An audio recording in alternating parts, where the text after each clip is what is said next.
And finally tonight, lawmakers in Washington and in some states are making swift moves on gun control measures, and Vice President Biden is finding some new routes to talk up the issue. Hari is back with our look. Just 8 days after President Obama unveiled a sweeping proposal to address gun violence, Senate Democrats put forward a plan of their own that would renew a ban on assault weapons. The measure was introduced by California Democrat Dianne Feinstein, who led the effort to pass the first ban in 1994.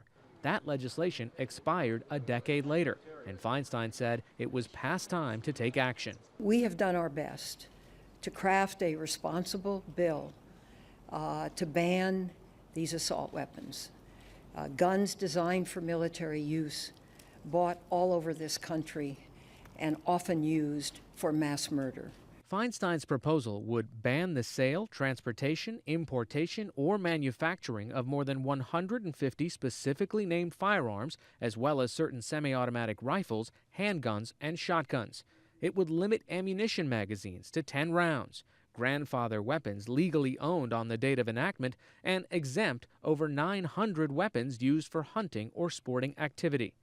In response, the National Rifle Association released a statement that said, quote, "The American people know gun bans do not work, and we are confident Congress will reject Senator Feinstein's wrong-headed approach." The effort faces long odds in the Republican-controlled House and in the Senate, where some Democrats do not support expanded gun control. Feinstein acknowledged it would be a tough sell despite 20 children and 6 adults being killed in the December mass shooting at a school in Newtown, Connecticut. This is really an uphill road. If anyone asks today, can you win this? The answer is, we don't know. It's so uphill. Vice President Biden, who led the Obama administration's task force examining gun violence, spent weeks meeting with more than 200 stakeholders after the Newtown shootings. Mr. Vice President, welcome to Google+.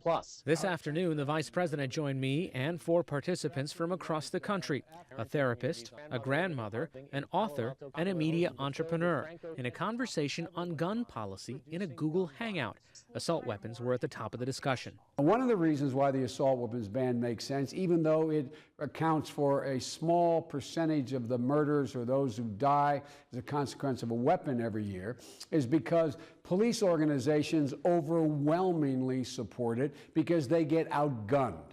They are outgunned on the street by the bad guys and the proliferation of these weapons. When, in fact, there were fewer police being murdered, fewer police being victimized, being outgunned, when the assault weapons ban, in fact, was in existence. There have been several people online asking about the fact that you are a gun owner. You own 2 shotguns. Yes. What's your interpretation of the Second Amendment? My interpretation of the Second Amendment is an individual. It is an individual right, not a corporate right, not related to a militia. You have an individual right to own a weapon both for recreation, for hunting, and also for your self-protection. You have an individual right to do that.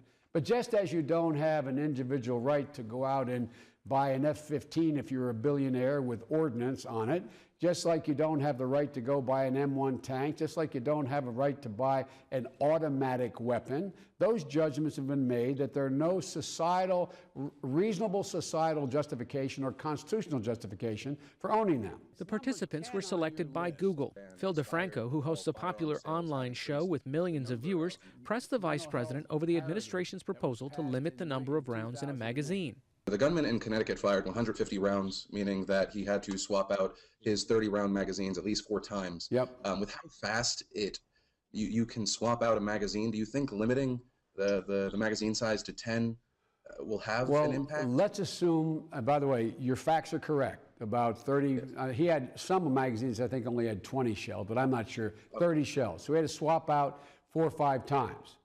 If it was 10 shells in there, he would have had to swap out 30 times, or he would have to swap out 25 times. And so what would happen is the response time, in fact, may have saved 1 kid's life.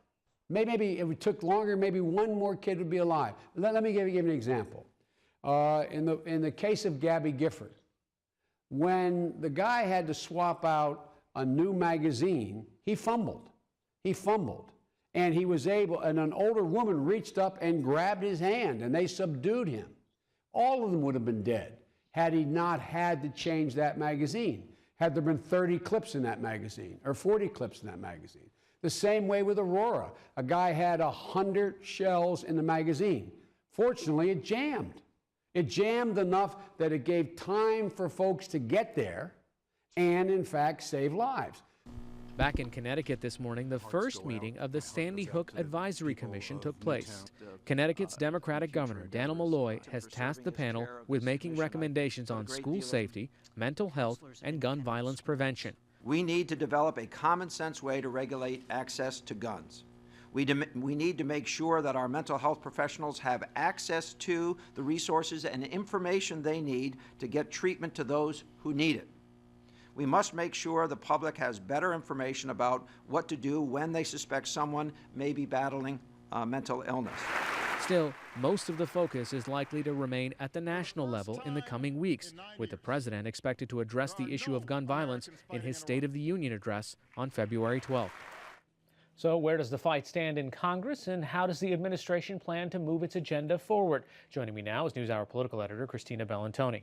So if this is such an uphill climb, why do this now? If it's motivating the opposition's base, it's fueling the NRA with new funding, new membership, why do the Democrats want to take this on? Well, in part because they do want to actually see action. But what you saw with Senator Feinstein acknowledging what an uphill battle it is, then you start to wonder the administration's own push with some executive actions, with a lot of things that they can do behind the scenes. They're really doing this twofold, and Congress is acting outside of what the administration wishes. So it's two real tracks, and it's no accident that the vice president is going to Virginia tomorrow to take the show on the road a little bit with a roundtable discussion. He's going to have some different lawmakers there. But this is the site, the state where Virginia Tech happened, the school shooting there, very tragic, and he's trying to sort of capitalize on a lot of that energy the same way that they're doing on Newtown to motivate people to action. From a political perspective in Congress, Democrats raised just as much money off of this issue. You saw this new PAC formed by former Congresswoman Gabrielle Giffords, who the vice president mentioned was shot. She aims to raise $20 million for the 2014 midterm elections. The NRA is obviously, as you mentioned, going to be adding to their membership, getting a lot more fundraising out there. So this is really a battle, and it's really a place where they can stake out some intense positions. So how about putting this in perspective in terms of 2014, 2016, even the vice president today, why he decided to come out on Google, but also is on almost a road tour. He seems to be campaigning for both gun rights and gun control, or gun safety, as he likes to say, as well as maybe for himself. Sure. Well, the presidential race, of course, we just inaugurated President Obama for his second term, but it really is starting. And you've seen a lot of the action shift to the states. You've got Democratic governors making moves on this. Andrew Cuomo in New York is really taking the lead here. He could potentially run for president. The vice president is not making it a secret that he could be running for president as well. So he's really the front man on this major issue that the president is going to be talking about in the State of the Union that they're really going to see more of. So none of this is without politics in mind. The money does matter. The momentum on this matters when you're talking to different families affected by it. That's an issue that they want to use for political gain. Okay, and finally, what about the other measures? I mean, this is just the assault weapon ban that we're hearing about, but there seemed to be a lot more consensus on background checks.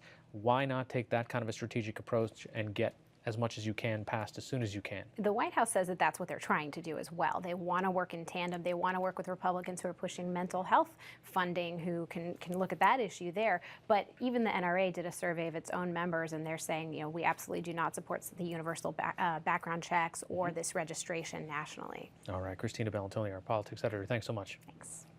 On our homepage, you can watch the entire Hangout and contribute to the conversation by adding your comments.